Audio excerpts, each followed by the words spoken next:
Policing in the United States has garnered significant attention in recent years, with numerous instances of law enforcement encounters being recorded and shared widely on social media. These encounters have led to discussions about the balance between an individual's rights and law enforcement's authority. In this context, we will delve into some of the real-life cases, shedding light on encounters between citizens and police officers. Each case highlights distinct scenarios ranging from traffic stops to confrontations over the exercise of constitutional rights. Analyzing these cases can help us better understand the complexities and challenges in interactions between citizens and law enforcement officers. In this unsettling case, a police officer pulled over a man for a seemingly routine seatbelt violation. However, the situation escalated rapidly as the officer drew his firearm and pointed it at the driver. The officer shouted at the man, creating a tense and fear-filled atmosphere. Fearing for his life, the driver complied with the officer's orders, immediately getting on his knees and placing his hands on his head.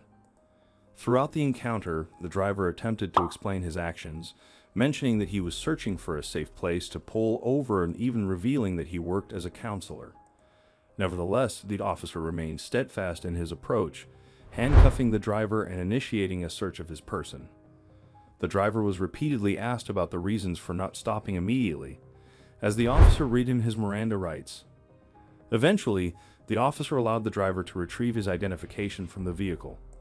After a search of the car yielded no contraband, the officer issued a citation for the seatbelt violation. The driver expressed his frustration and mentioned his previous discussions with high-ranking officers regarding similar situations. In another event, this case involved a man who was riding a motorized bicycle and was stopped by a police officer. The officer initiated a conversation and requested the man's identification. However, the man asserted his rights, explaining that he was not obligated to provide his ID as he had not committed any crime. The officer contended that the man couldn't legally ride the motorized bicycle on the road. The man strongly disagreed, citing a specific law that allowed him to do so. He also noted that he was an activist who filmed police officers and conducted First Amendment audits. The officer's frustration with the situation grew, leading to repeated requests for the man's identification. However, the man refused to hand over his ID without a valid reason, consistently referring to his understanding of the law. The situation began to escalate, with the man requesting the presence of a supervisor or watch commander. Eventually, a sheriff arrived at the scene and engaged in a conversation with the man. Despite the continued disagreement, the man stood his ground, refusing to surrender his identification without a legitimate justification. After discussions with other officers, the decision was made to issue the man a written warning. In another event, the case revolves around a young man who was walking while recording a video, a common and legal activity in the modern era. An officer approached the man and initiated a series of questions. The man, aware of his rights, explained that he was not legally obligated to provide identification. He questioned the officer's claim that they had received a call about his filming, which was deemed suspicious. The man asserted that suspicion in itself is not a crime and questioned the legality of filming in public spaces. As the conversation grew more heated, the first officer warned the man about creating problems. However, the man remained steadfast, continuing to resist providing his ID. Tensions escalated, leading to the first officer deciding to handcuff the man. The man responded by stating that he would take legal action if the officers physically touched him. Ultimately, the officers informed the man that they would issue a written warning, bringing the encounter to a conclusion. In another troubling incident in a quiet residential neighborhood, a young African-American man, James, was driving home after completing a late-night shift at his workplace. As he approached a stop sign, he noticed the flashing lights of a police car behind him. The officer claimed that James had a broken tail light as the reason for the stop. However, James was convinced that he had been targeted solely because of his race. This suspicion was not unfounded, as he had experienced similar stops in the past. As the police officer approached his vehicle, he had his hand resting on his holstered firearm, which immediately escalated James' anxiety. The officer sternly demanded James' identification and vehicle registration. Fearing for his safety and well aware of the alarming statistics related to racial profiling and encounters between young black men and the police, James reluctantly handed over his documents. The officer radioed for backup, creating a sense of intimidation and unease as more squad cars arrived at the scene. Despite the unsettling experience, the backup officers did not intervene or question the primary officer's actions. The encounter remained tense and hostile as James was kept waiting, his heart racing, and his mind filled with fear. Eventually, the primary officer returned with James' identification and informed him that he would be let off with a warning regarding the broken taillight.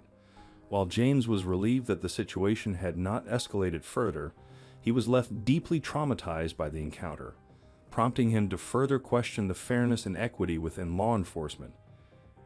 In a quiet suburban neighborhood, a family was experiencing an excruciatingly difficult situation. Their adult son, Michael, was in the midst of a severe mental health crisis. He had barricaded himself in his bedroom and was threatening to harm himself with a small kitchen knife. Fearing for their son's life and desperate for help, the family dialed 911, hoping that the responding officers would assist in getting their son the mental health support he desperately needed. When the police arrived at the scene, they encountered a harrowing scene. Michael was inside his room, screaming incoherently and waving the small knife, but he made no direct threats toward anyone but himself. In the hallway, his family was pleading for the police to allow them to try to talk Michael down and provide the help he needed. Instead of following established crisis intervention protocols or seeking to de-escalate the situation, the responding officers drew their firearms and demanded that Michael drop the knife.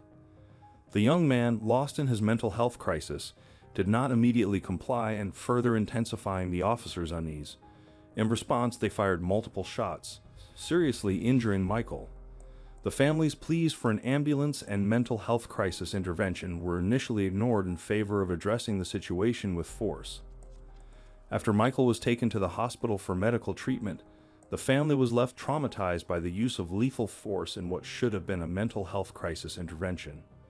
The incident raised significant concerns about the training and preparedness of law enforcement officers to respond to individuals experiencing mental health crises and highlighted the pressing need for reforms in this area. It also emphasized the importance of shifting the focus from using force to providing appropriate mental health care and support in such situations. In these encounters, we witnessed the clash between individual rights and law enforcement's responsibilities. The drivers and pedestrians involved in these cases each asserted their rights to varying degrees. They believed they were within their legal boundaries and, in some instances, expressed their concerns about their safety and the nature of police stops. Meanwhile, the officers faced the challenging task of ensuring public safety, investigating potential violations, and maintaining control in uncertain situations. Additionally, these cases raised questions about the use of force and escalation during encounters. In the first case, the officer's decision to draw a firearm during a traffic stop for a seatbelt violation is highly controversial and underscores the need for de-escalation training and community policing strategies. In the second case, the confrontation over the legality of riding a motorized bicycle on the road demonstrates the need for clear and consistent communication between law enforcement officers and the public.